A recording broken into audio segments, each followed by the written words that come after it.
In the fifth video, we will create a very simple user interface.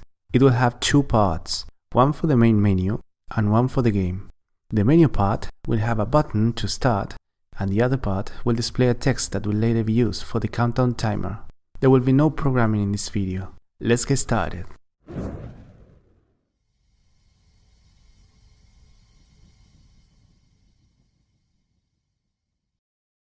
We start by creating a prefab of the gate with the spawn point included. I place the spawn point as a child of the gate and drag the gate to the prefabs folder. Then, remove the gate from the hierarchy. I'm going to place the camera that will be initially active when the game starts. Let's create a canvas. In the hierarchy, right-click, UI, Canvas. This item will contain the objects that belong to the user interface.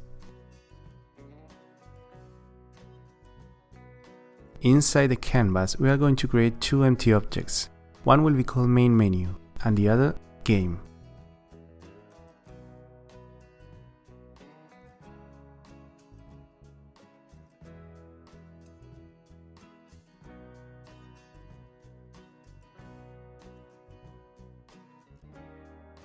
Inside the first one, we create a button. I select an aspect ratio of 16:9 in the game tab.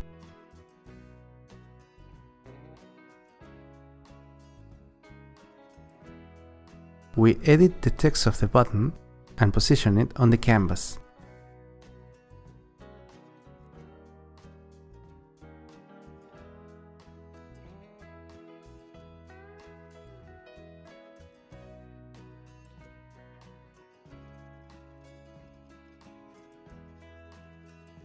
When simulating, we see that the button has an animation for the click, but it doesn't make any action yet.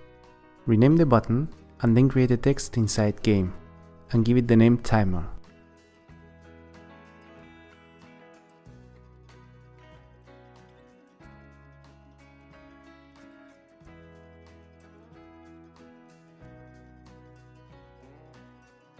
For now, we are just going to write 5 minutes.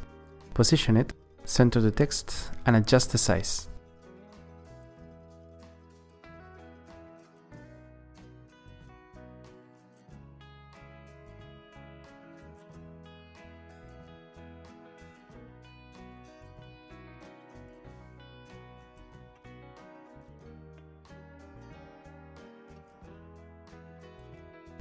The idea is that when you start the application, only the main menu UI is visible. When pressing the start button, the main menu disappears and the game UI appears.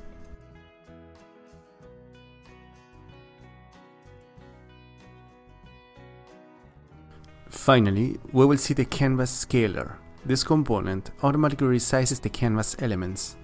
Let's set scale with screen size and set the reference resolution to 1920 by 1080. This means that we have to resize the elements of the canvas.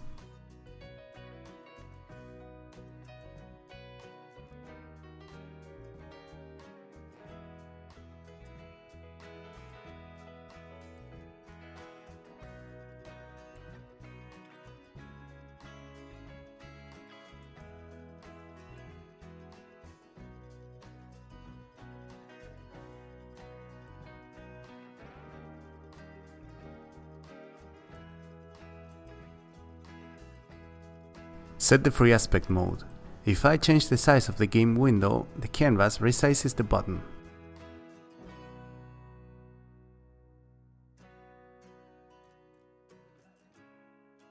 Let's define the resolution 1920 by 1080. This action does not define the resolution that the game will have, it's only for the editor.